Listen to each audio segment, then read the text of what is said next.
Even though horror has been a staple of the entertainment industry since the dawn of cinema, not every slasher, zomcom, or creature feature makes it to the camera or streaming platforms. In fact, many projects are canned before they reach production, while others get dumped in mid-development. Though the genre can be excessively violent and disturbing, controversy rarely contributes to the film in question's cancellation. Although it's disheartening when a director or studio closes the book on a property, there are times when it's in everybody's best interest. Even if a horror is shaping up to be pretty spectacular, you can't blame producers for getting cold feet if there are legal issues, budget concerns, or just a general lack of interest. And yet each feature on this list has qualities that should entice any veteran of the genre. Now, that's not suggesting every entry here was destined for greatness. In fact, some of them would have been downright terrible. Nevertheless, certain movies on this list sound so weird, horror purists would still want to check them out, regardless of their quality. These films may never see the light of day,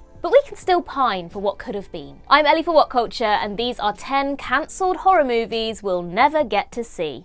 Number 10, World War Z 2. World War Z had such a chaotic production. There were times when it looked like it would never be released. Not only was the undead thriller repeatedly delayed, the entire third act had to be reshot, ballooning the budget to $269 million and making it the most expensive horror movie ever. And because of this, not even Brad Pitt's star power seemed like it could salvage the mess. Against the odds, World War Z earned over $500 million and was the most financially successful movie of Pitt's career. Following the zombie extravaganza's success, a sequel was greenlit by Paramount Pictures, with David Fincher chosen to direct. The follow-up reportedly had a more grounded and global approach to the zombie outbreak, exploring more political and military elements from Max Brooks' novels that were left out of the first film. However, things fell apart when Fincher left to focus on his TV drama Mindhunter. Although China is a major market for Hollywood, they have a strict ban on depicting zombies in movies, minimizing the chances of World War Z 2 turning a profit.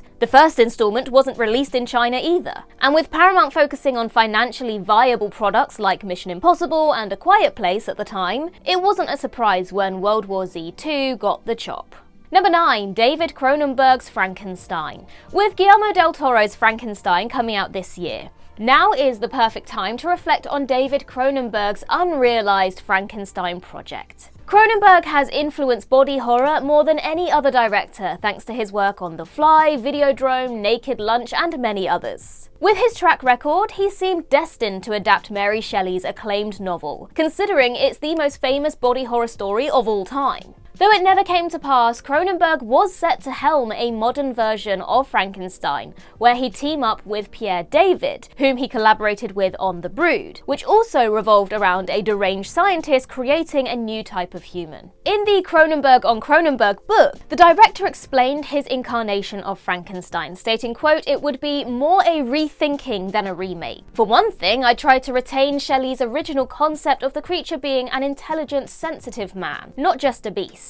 As enthralling as this Frankenstein sounded, it never materialized. Although Del Toro's Frankenstein has high expectations, Cronenberg advocates are still peeved that this passion project never made it to the big screen. Number 8, Urban Legend Reboot. In Jamie Blank's 1998 urban legend, college students find themselves being tormented by a serial killer obsessed with urban legends. On paper, the teen horror sounded like it had potential, not just as a movie, but as an ongoing IP. With hundreds of creepy myths to incorporate, Urban Legend could have spawned a barrage of sequels. Unfortunately, not only was the first film underwhelming, but the follow-ups were noticeably worse. With a wonky first movie and 2 dud sequels under its belt, Urban Legend went into a hiatus before it had a chance to really take off.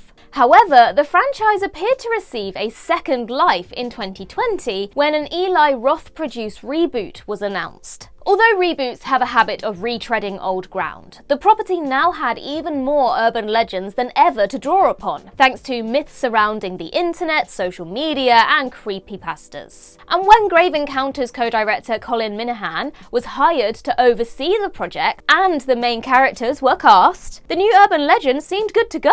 Due to bad timing and a general lack of interest though, Urban Legend eventually went dormant once again. Though the series could always return in the future, that won't be happening anytime soon.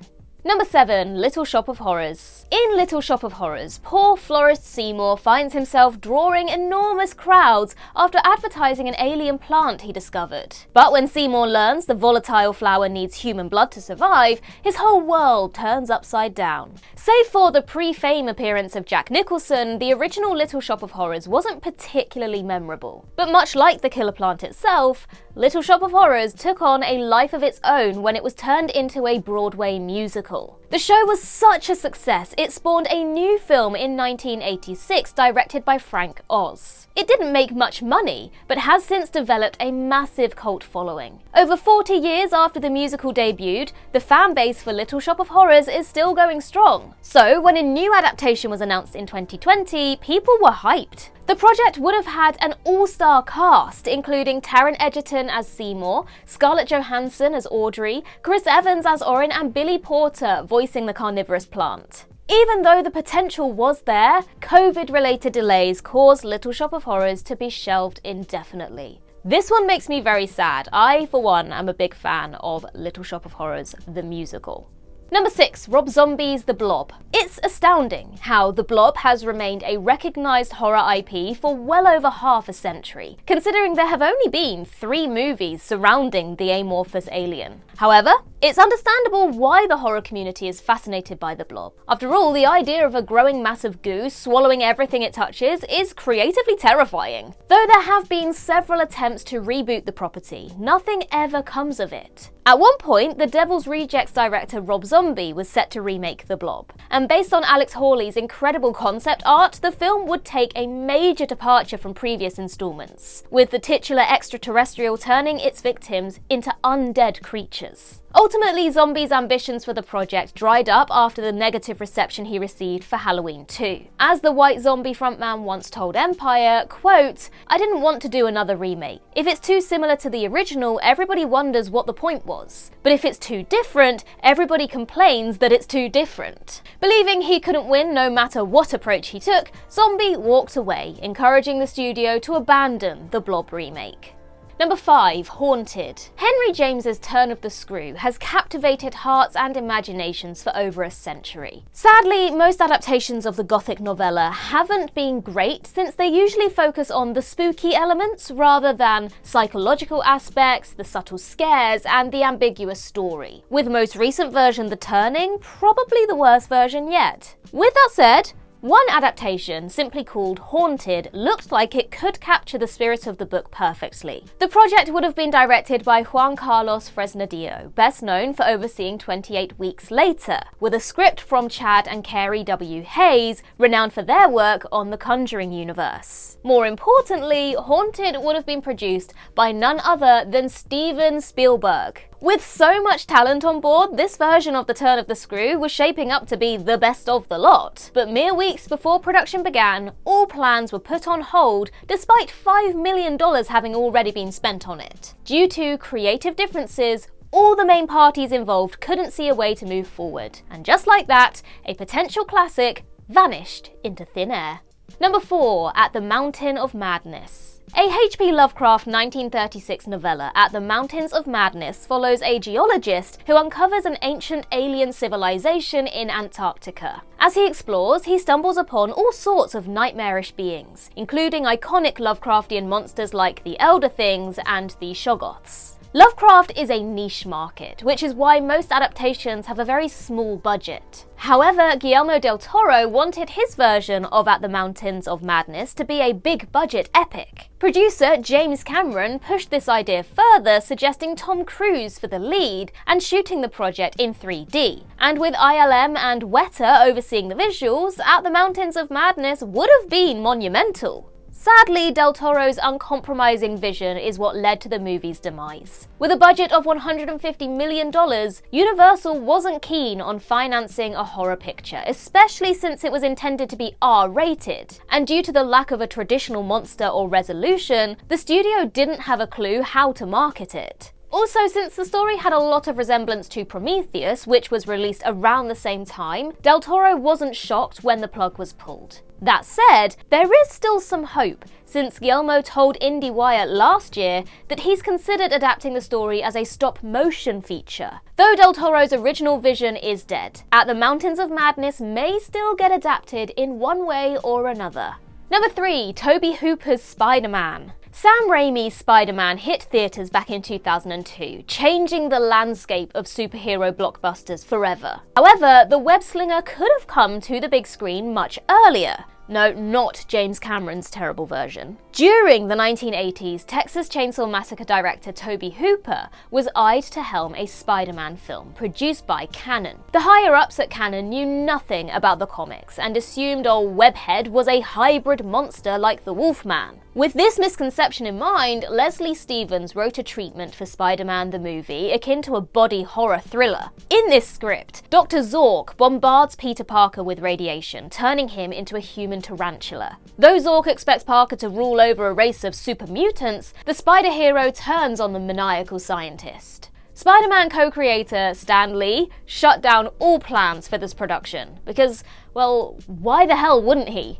Comic fans wanted to see Spidey web supervillains and make wisecracks. They didn't want to see whatever this was meant to be. This adaptation was so disconnected from the source material, cancelling it was the only viable option. Having said that, who wouldn't jump at the opportunity to see such a nutty Spider-Man movie? Number 2. Saw 11. To be fair, this isn't the first time a Saw entry has been axed. Although a direct continuation was planned for 2017's Jigsaw and 2021's Spiral, they were canned after both of those installments underperformed. But things seemed different after Saw X. The 10th entry was so well received, many considered it the best installment since the original film. Serving as a direct sequel to Saw, Saw X was the first time the overarching villain John Kramer served as the main character. Though Tobin Bell's performance has always been a highlight, his appearance in each film was minimal, so it was refreshing to see him in the spotlight for once. As a result, the future for Saw was promising for the first time in years. Or so it seemed. Initially slated for a September 2024 release, Saw 11's production faced numerous challenges that led to it being delayed by a full year. Writers Patrick Melton and Marcus Dunstan submitted a draft in mid-2024, but that didn't align with the producer's vision, contributing to the sequel's stagnation. With nobody involved seeing eye to eye, Saw 11 was scrapped and its release slot was recently replaced with The Strangers Chapter 2. Obviously, this shouldn't spell the end for Saw for good, but for the moment, it's game over for Saw 11. Number 1. The Train. Though Ridley Scott deserves tons of praise for directing Alien, the sci-fi saga wouldn't have had the same impact if it weren't for H.R. Giger's masterful design of the Xenomorph. As such, the pair have always been intertwined with the cosmic franchise. But during the 1980s, Giger and Scott could have worked on another project called The Train. Giger was inspired by nightmares he had as a child of a living train travelling through a biomechanical landscape, populated by grotesque creatures, distorted humanoids, and organic machines. The Train was envisioned as an avant-garde horror with no traditional plot, though interestingly, the concept, design, and structure sounds incredibly similar to Phil Tippett's Mad God. However, securing financing for such an experimental movie proved to be extremely difficult. Despite being heavily respected, Giger was often considered too non-traditional for mainstream cinema, which contributed to The Train getting the boot. It's not all bad news though, as while working on a dream sequence in Species, Giger seized an opportunity and threw in his organic train idea. It's a shame The Train never came to be, but at least a small part of H.R. Giger's vision managed to survive.